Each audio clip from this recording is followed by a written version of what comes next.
the last time you went outside and really got your hands dirty and started playing in that dirt? It's been a while for me. Probably 20, 25 years. Don't really play in the dirt.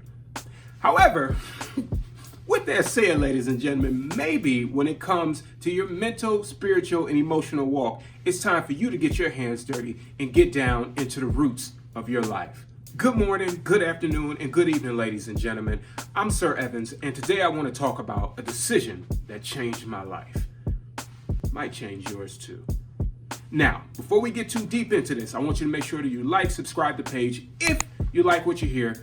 That way, we can keep the service going. We've all heard the phrase that some people are in our lives for a season. But what happens when some people or some energies just decide to stick around for more seasons than you prefer? The issue with that becomes toxicity. That means that there's too many toxic people in your life. But how do you recognize them? How do you get rid of them? That's what I want to spend a couple minutes talking with you today about. First of all, I'd like to paint this picture for you. I remember when I was growing up, my mother, she used to always plant a garden. I was the one out there digging up the dirt and getting the soil ready for her to come out and plant the seeds. The interesting thing is, whenever she started that garden, everything looked the same. The cucumbers looked the same. The corn looked the same. The tomatoes looked the same. Everything, when it first begins to blossom, looks the same. It's not until those vegetables and crops begin to gain some size that we can recognize the difference between a fruit, a vegetable, and even a weed. The same thing is true when it comes to those that we surround ourselves in our circles and our friends and our society. One of the ways to recognize whether someone in your life is toxic or not is by the fruit that they bear. Let me simplify that for you. The way that you can determine what type of fruit someone is bearing, because toxins will always manifest themselves in the form of an emotion or a thought. For example, those who around you who might be angry, those who around you who might be high in anxiety, not with a mental health concern though, I just mean high in anxiety, something overly induced. Those who might have an abundance of fear, those who might always be agitated or aggressive. You have to recognize that those are fruits that they're bearing. Also, the same is true for those who might be joyful, happy, graceful, pleasant. Those who also might be caring. Those are also things that people might bear that represent the type of fruit that they're manifesting. If you find yourself in a circle of people who are just spewing toxicities, that is something that you have to be mindful of, although at first it might not be recognizable. That's why you have to make sure that you're taking the time to recognize those around you.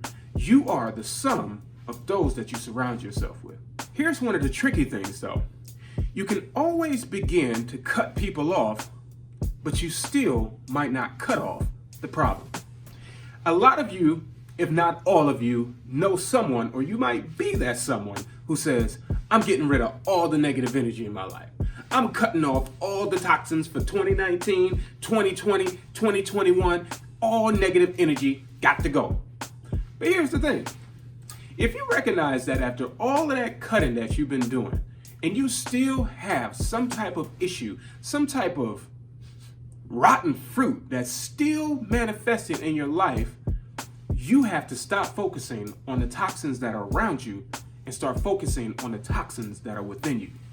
When I said when you first begin to grow a garden, you can't recognize the difference between fruits and vegetables on the surface. But here's the thing, you also can't recognize what's detrimental to your growth from the top layer. You have to get to the roots. You have to get dirty and you have to get into the soil to recognize what might be plaguing your rooting system. The biggest decision that I decided to make in my life was to recognize that I had the power to not only cut out toxic people from around me, but I also had the power to cut out the toxicities that was inside of me. But first I had to recognize what those toxins were that were inside of me. Here's a tip for you. One way that you can find out what the toxins are inside of you, and even more importantly, begin to uproot them from your system. Think about the last time you were angry. Think about the last time that you were really afraid of something or really depressed about something, right? I want you to think about the first time that you remember feeling that. Now, I don't want you to just fly through this because this is something that's going to help you and it's going to take a little bit of time.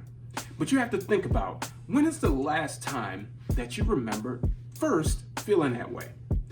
This is why our childhoods are so important, because we have so much baggage that we've been carrying through life subconsciously that's trapped inside of our childhood that we have to begin to go back and dig out those bags.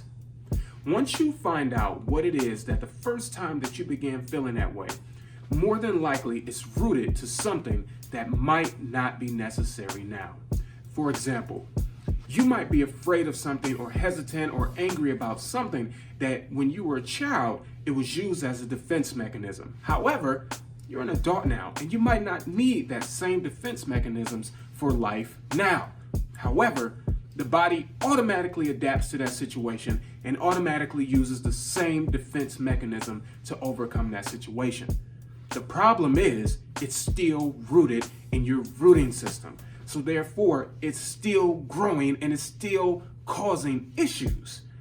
The problem is that we rarely can see those issues because we rarely spend enough time digging into the soil. Take some time to find out what's toxic in your life.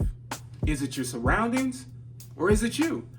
The truth might hurt, but the truth, as we've always heard, will set you free eventually.